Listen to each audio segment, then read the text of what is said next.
আপাতত শান্ত মুর্শিদাবাদ, ধীরে ধীরে ছন্দে ফিরেছে শামশেরগঞ্জ, সুতি, ধুলিয়ান।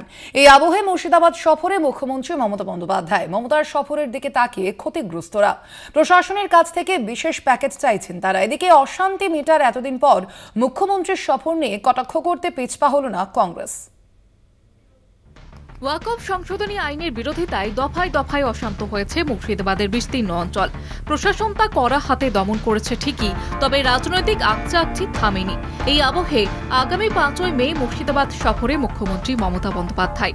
উপদ্রুত এলাকাগুলি পরিদর্শনে যেতে পারেন মমতা। জেলা প্রশাসন সূত্রে খবর, 5ই মে সুতি বিধানসভা কেন্দ্রের ছাপঘাটি ময়দানে রয়েছে প্রশাসনিক বৈঠক। সেদিন বহরমপুরে সার্কিট হাউসে রাত্রিবাস। পরের দিন 6 মে জঙ্গিপুরে শামশেরগঞ্জে যাওয়ার কথা। তারপর ধুলিয়ানে একটি কর্মসূচি রয়েছে।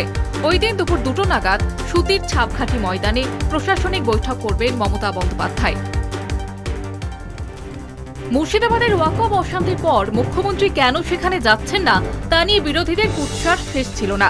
মুখ্যমন্ত্রী সাফ জানিয়ে দিয়েছিলেন মে মাসের শুরুতেই মুর্শিদাবাদে যাবেন তিনি। বাড়ি যাদের ভেঙে গেছে বাংলার বাড়ি হবে। দোকানদারদের ক্ষতি হয়েছে সেটা আমরা সার্ভে করছি।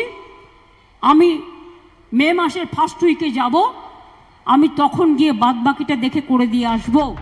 মুখ্যমন্ত্রীর এই সফরের 48 ঘন্টা আগে ইতিমধ্যে জেলার সদর শহর বহরমপুরে বড় সমাবেশের ডাক দিয়েছে কংগ্রেস। সেই মতোই শনিবার সমাবেশে সামিল হন কংগ্রেস নেতা অধীর চৌধুরী। এদিকে অশান্তির এতদিন পর কেন মুর্শিদাবাদে যাচ্ছেন মমতা বন্দ্যোপাধ্যায়, সেই নিয়েও সমালোচনা করতে ছাড়ল না কংগ্রেস।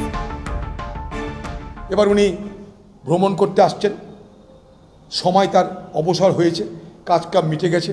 কলকাতা, দীঘা, মন্দির টন্দির উদ্বোধন করে এখন হাতে অবসর সময় তিনি আসছেন। এখানে যদি প্রশাসন একটু তৎপর হতো তাহলে দিদির আজকে ভ্রমণ করে শামশেরগঞ্জে এসে কিছু আবার নতুন করে মানুষকে বিভ্রান্ত করার দরকার পড়তো না। আপনি আসুন, পদ্মাপাড়ে বসুন, কবিতা লিখুন, আঁকুন, দেখুন। মুখ্যমন্ত্রীর প্রশাসনিক সভা ঘিরে চূড়ান্ত পর্যায়ের প্রস্তুতি তুঙ্গে। সভাস্থল তৈরির কাজও প্রায় শেষ।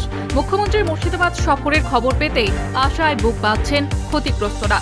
যে সমস্ত দোকানে ভাঙচুর হয়েছে, যাদের বাড়ি ভেঙেছে, তারা আপাতত তাকিয়ে আছেন মুখ্যমন্ত্রীর সফরের দিকেই। যদিও মুখ্যমন্ত্রীর মুর্শিদাবাদ সফরের আগেই প্রশাসনের তরফে ক্ষতিগ্রস্তদের একটি তালিকা তৈরি হয়েছে বলে খবর। ক্ষতিগ্রস্ত পরিবারগুলোকে আগেই বাড়ি মেরামতির জন্য টিন, পাইপ, লোহার রড এবং 10 বস্তা করে সিমেন্ট দেওয়া হয়েছে। সরকারের সাহায্য পাওয়ার পরে অনেকেই বাড়ি, দোকান সারানোর কাজ শুরু করেছেন। তবে অধিকাংশের দাবি ক্ষয়ক্ষতির পরিমাণ বিচার করে সম্পূর্ণ আর্থিক ক্ষতিপূরণের প্যাকেজ ঘোষণা করুক রাজ্য সরকার। কলকাতা টিভি।